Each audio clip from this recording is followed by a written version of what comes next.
Alice's Adventures in Wonderland by Lewis Carroll. Chapter 2. The Pool of Tears. "Curiouser and curiouser," cried Alice. She was so much surprised that for the moment she quite forgot how to speak good English. "Now I'm opening out like the largest telescope that ever was. Goodbye, feet." For when she looked down at her feet, they seemed to be almost out of sight. They were getting so far off. "Oh, my poor little feet. I wonder who will put on your shoes and stockings for you now, dears? I'm sure I shan't be able. I shall be a great deal too far off to trouble myself about you. You must manage the best way you can. But I must be kind to them," thought Alice. "Or perhaps they won't walk the way I want them to go. Let me see. I'll give them a new pair of boots every Christmas." And she went on, planning to herself how she would manage it. They must go by the carrier, she thought. And how funny it'll seem, sending presents to one's own feet. And how odd the directions will look. Alice's right foot, Esquire Hearthrug, near the fender, with Alice's love. Oh dear, what nonsense I'm talking. Just then, her head struck against the roof of the hall. In fact, she was now more than 9 feet high, and she at once took up the little golden key and hurried off to the garden door. Poor Alice! It was as much as she could do, lying down on one side, to look through into the garden with one eye. But to get through was more hopeless than ever. She sat down and began to cry again. "You ought to be ashamed of yourself," said Alice. "A great girl like you," she might well say this, "to go on crying in this way. Stop this moment, I tell you." But she went on all the same, shedding gallons of tears, until there was a large pool all round her, about 4 inches deep and reaching half down the hall. After a time, she heard a little pattering of feet in the distance, and she hastily dried her eyes to see what was coming. It was the White Rabbit returning, splendidly dressed, with a pair of white kid gloves in one hand and a large fan in the other. He came trotting along in a great hurry, muttering to himself as he came, "Oh, the Duchess! The Duchess, oh! Won't she be savage if I've kept her waiting?" Alice felt so desperate that she was ready to ask help of anyone. So, when the rabbit came near her, she began, in a low, timid voice, "If you please, sir." The White Rabbit started violently, dropped the white kid gloves and the fan, and scurried away into the darkness as hard as he could go. Alice took up the fan and gloves and, as the hall was very hot, she kept fanning herself all the time she went on talking. "Dear, dear, how queer everything is today. And yesterday things went on just as usual. I wonder if I've changed in the night. Let me think. Was I the same when I got up this morning? I almost think I can remember feeling a little different. But if I'm not the same, the next question is, who in the world am I? Ah, that's the greatest puzzle." And she began thinking over all the children she knew that were of the same age as herself, to see if she could have been changed for any of them. "I'm sure I'm not Ada," she said, "for her hair goes in such long ringlets, and mine doesn't go in ringlets at all. And I'm sure I can't be Mabel, For I know all sorts of things, and she knows such a very little. Besides, she's she, and I'm I, and, oh dear, how puzzling it all is. I'll try if I know all the things I used to know. Let me see. 4 times 5 is 12, and 4 times 6 is 13, and 4 times 7 is, oh dear.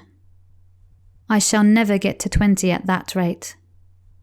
However, the multiplication table doesn't signify. Let's try geography. London is the capital of Paris, and Paris is the capital of Rome. And Rome, no, that's all wrong, I'm certain. I must have been changed for Mabel. I'll try and say, how doth the little... And she crossed her hands on her lap, as if she were saying lessons, and began to repeat it, but her voice sounded hoarse and strange, and the words did not come the same as they used to do. How doth the little crocodile improve his shining tail, and pour the waters of the Nile on every golden scale? How cheerfully he seems to grin, how neatly spread his claws, and welcome little fishes in with gently smiling jaws. I'm sure those are not the right words, said poor Alice, and her eyes filled with tears again as she went on. I must be Mabel, after all, and I shall have to go and live in that poky little house, and have next to no toys to play with, and oh, ever so many lessons to learn. No, I've made up my mind about it. If I'm Mabel, I'll stay down here. It'll be no use their putting their heads down and saying, "Come up again, dear." I shall only look up and say, "Who am I then?" Tell me that first, and then, if I like being that person, I'll come up. If not, I'll stay down here till I'm somebody else. But, oh dear, cried Alice, with a sudden burst of tears, I do wish they would put their heads down. I am so very tired of being here all alone. As she said this, she looked down at her hands, and was surprised to see that she had put on one of the rabbit's little white kid gloves while she was talking. How can I have done that? She thought. I must be growing small again. She got up and went to the table to measure herself by it, and found that, as nearly as she could guess, she was now about 2 feet high, and she was going on shrinking rapidly. She soon found out that the cause of this was the fan she was holding, and she dropped it hastily, just in time to avoid shrinking away altogether. That was a narrow escape, said Alice, a good deal frightened at the sudden change, but very glad to find herself still in existence. And now for the garden. And she ran with all speed back to the little door. But alas, the little door was shut again, and the little golden key was lying on the glass table as before. And things are worse than ever, thought the poor child, for I never was so small as this before, never. And I declare it's too bad, that it is. As she said these words, her foot slipped, and in another moment, splash! She was up to her chin in salt water. Her first idea was that she had somehow fallen into the sea, and in that case I can go back by railway, she said to herself. Alice had been to the seaside once in her life, and had come to the general conclusion that wherever you go to on the English coast, you find a number of bathing machines in the sea, some children digging in the sand with wooden spades, then a row of lodging houses, and behind them a railway station. However, she soon made out that she was in the pool of tears which she had wept when she was 9 feet high. I wish I hadn't cried so much, said Alice, as she swam about trying to find her way out. I shall be punished for it now, I supposed, by being drowned in my own tears. That will be a queer thing, to be sure. However, everything is queer today. Just then, she heard something splashing about in the pool a little way off, and she swam nearer to make out what it was.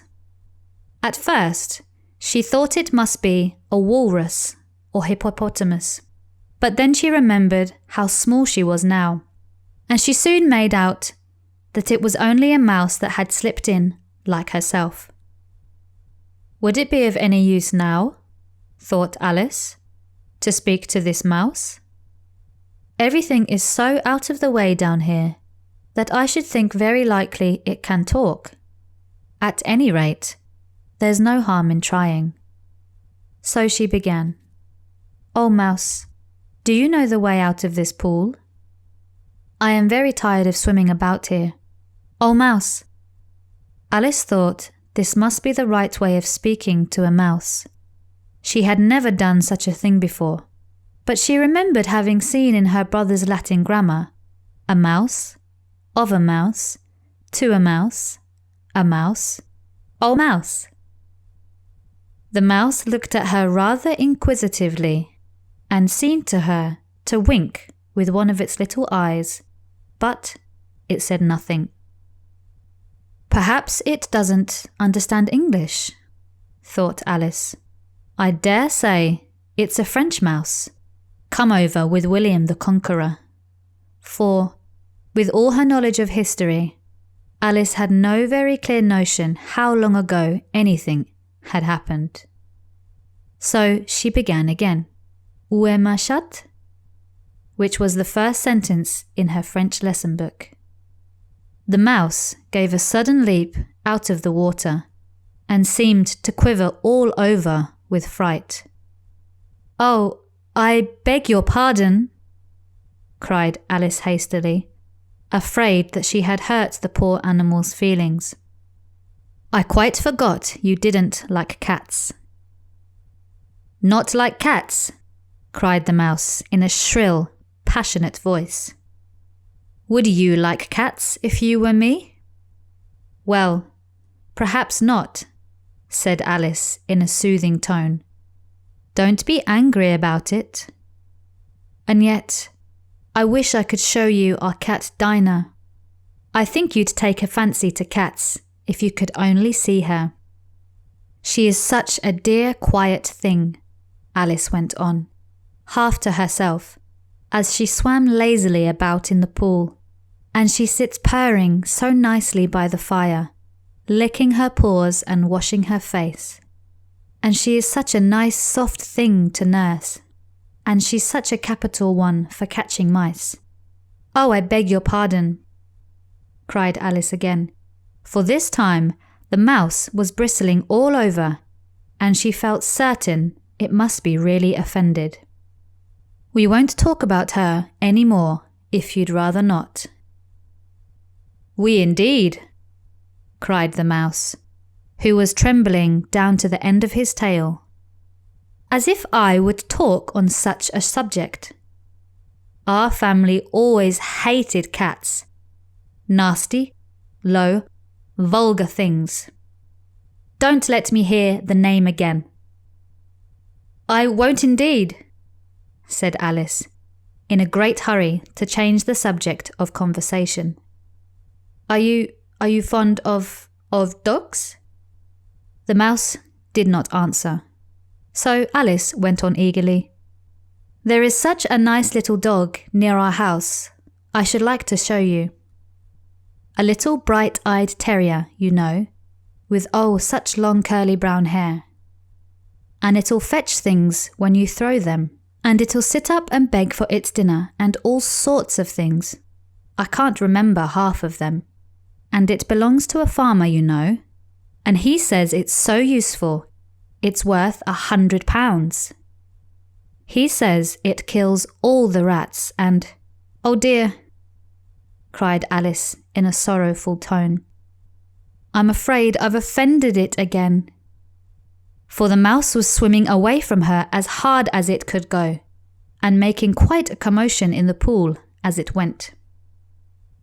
So she called softly after it, "Mouse dear, do come back again, and we won't talk about cats or dogs either, if you don't like them." When the mouse heard this, it turned around and swam slowly back to her. Its face was quite pale, with passion, Alice thought, and it said in a low, trembling voice, "Let us get to the shore, and then I'll tell you my history, and you'll understand why it is I hate cats and dogs." It was high time to go, for the pool was getting quite crowded with the birds and animals that had fallen into it. There were a duck and a dodo, a lory and an eaglet, and several other curious creatures. Alice led the way, and the whole party swam to the shore.